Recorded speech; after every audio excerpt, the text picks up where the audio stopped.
করবে এনসিপি। দুপুরে ২১তম দিনের এই পদযাত্রায় অংশ নেবেন কেন্দ্রীয় নেতারাও। এ নিয়ে বিস্তারিত জানাতে চট্টগ্রামের নিউ মার্কেট এলাকা থেকে যুক্ত হচ্ছেন সহকর্মী শোয়েব রহমান। শোয়েব, এনসিপি নেতারা খাগড়াছড়ির উদ্দেশ্যে কখন রওনা হবেন, আর আজ এনসিপির কি কর্মসূচি রয়েছে বিস্তারিত জানাবেন।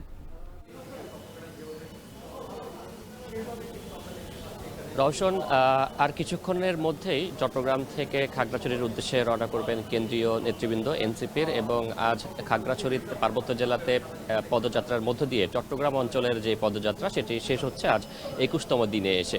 এবং এর আগে আমরা দেখেছি গতকাল কিন্তু রাঙামাটিতে পদযাত্রা করা হয়েছে। রাঙামাটির সাথে খাগড়াছড়ির ভৌগোলিকভাবে মিল রয়েছে এবং সেইখানে খাগড়াছড়ির যে সমস্যা সম্ভাবনাগুলো রয়েছে সেই বিষয়গুলোতে এনসিপির পর্যবেক্ষণ কি, কিংবা এনসিপি আগামীতে সেই সমস্যাগুলো কিভাবে সমাধান করবে, সম্ভাবনাগুলোকে কিভাবে এগিয়ে নিয়ে যাবে, সেই বিষয়গুলোতেই কিন্তু দিক নির্দেশনা দিবেন নেতাকর্মী, সেই সাথে খাগড়াছড়িবাসীকে।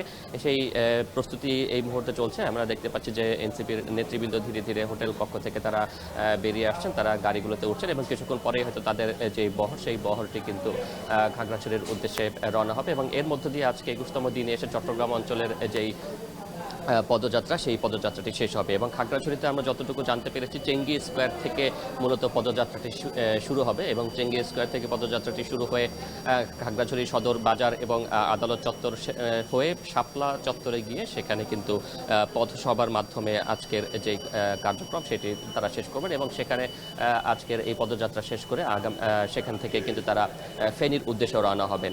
এবং এখন পর্যন্ত চট্টগ্রাম অঞ্চলে কক্সবাজার জেলায়, বান্দরবান জেলায় এবং রাঙামাটি এবং গতকাল চট্টগ্রামে পদযাত্রা করা হয়েছে। সেই পদযাত্রার কয়েকটি স্থানে কিন্তু বাধার সম্মুখীন হয়েছেন এবং সেই সাথে কয়েকটি জায়গায় কিন্তু এনসিপির বিরুদ্ধে ছাত্রদলের পক্ষ থেকে বিক্ষোভ করা হয়েছে। সেই জায়গা থেকে আমরা দেখেছি যে আইন শৃঙ্খলা বাহিনী তৎপর রয়েছে এবং আইন শৃঙ্খলা বাহিনীর পক্ষ থেকেও কিন্তু পর্যাপ্ত নিরাপত্তা ব্যবস্থা করা হয়েছে। গতকাল আমরা দেখেছিলাম প্রতিটি মোড়ে মোড়ে কিন্তু আইন শৃঙ্খলা বাহিনীর তৎপরতা ছিল এবং আজকেও কিন্তু আমরা যতটুকু জানতে পেরেছি আইন শৃঙ্খলা বাহিনী বেশ তৎপর রয়েছে। যে কোনো অনাকাঙ্ক্ষিত পরিস্থিতি এড়াতে কিন্তু তারা মাঠে রয়েছেন। এবং আমরা গতকাল যেমন চিত্রটি দেখেছিলাম যে পথে পথে কিন্তু নেতাকর্মীরা উচ্ছ্বাস প্রকাশ করে নেতাকর্মীদের বরণ করে নিচ্ছিলেন। এবং আজকেও কিন্তু খাগড়াছড়ি পার্বত্য জেলায় সে ধরনের প্রস্তুতি রাখার কথা জানিয়েছেন খাগড়াছড়ি যারা স্থানীয় এনসিপি নেতৃবৃন্দ রয়েছেন তারা। তো সবকিছু মিলে কিছুক্ষণ পরেই পদযাত্রার যে বহর, এনসিপির যে বহরটি, সেটি খাগড়াছড়ির উদ্দেশ্যে চট্টগ্রাম থেকে ছেড়ে যাবে। রওশন।